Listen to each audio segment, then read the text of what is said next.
বিসমিল্লাহির রহমানির রহিম। আসসালামু আলাইকুম। আবারও নতুন একটা শাক রান্নার রেসিপি আপনাদের সঙ্গে শেয়ার করব। পুঁই শাক রান্না, একদম টাটকা গাছ থেকে নিয়ে আসা পুঁই শাক। সেটা পেঁয়াজ মরিচ ভালো করে লাল লাল করে ভেজে নেব। লাল লাল করে ভেজে নেওয়ার পরে পুঁই শাকটা আমি আগেই ভেপে নিয়েছি। আমি রসুনটা থেঁতা করে নিয়েছি। রসুনটা না দিলে শাক ভাজিতে মজাই আসে না। রসুন মেইন লাগবেই শাক ভাজিতে। রসুনের ফ্লেভার আর গন্ধ শাক ভাজি একদম সুন্দর হয় এবং খেতেও দুর্দান্ত এবং অনেক মজা হয়, ভালো লাগে খেতে।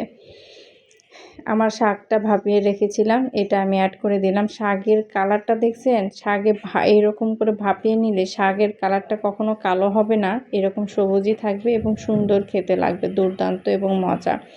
এই পেঁয়াজটা আমি সুন্দর করে লাল লাল করে ভেজে নিয়েছি। এরপরে দিয়ে দেব পুঁই শাক। যা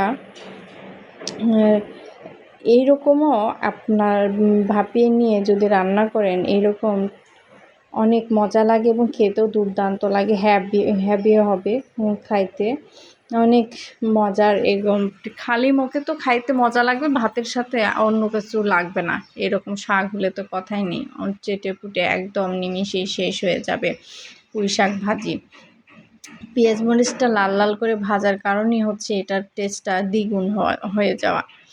পরে এই লবণটা অ্যাড করে দিলাম। লবণটা অ্যাড করে দেওয়ার পরে এর টেস্টটা আরও বেড়ে যায় এবং খেতেও ভালো লাগে, দুর্দান্ত লাগে, অসাধারণ এই শাক ভাজি। এইরকম যদি শাক ভাতের উপরে রেখে যদি খাওয়া হয় তো তাহলে কথাই নেই, অনেক অনেক মজা লাগে এবং অনেক ভালো লাগে, খাবারটা অনেক সুন্দর লাগে। যত আপনি এভাবে খেতে পারবেন তত ভালো লাগবে, তত অসাধারণ মজা এবং লোভনীয় লাগবে। শাক বলে কথা, শাকটা সবাই ছোট বড় সবাই পছন্দ করে। শাক ভাজি, শাক চচ্চড়ি, যেভাবে রান্না করুন না কারণ এইভাবে একবার খেয়ে দেখবেন ভাত তো থাকবেই না, শাকও শেষ হয়ে যাবে, নিমিষেই শেষ, কড়াই একদম ফিনিশ।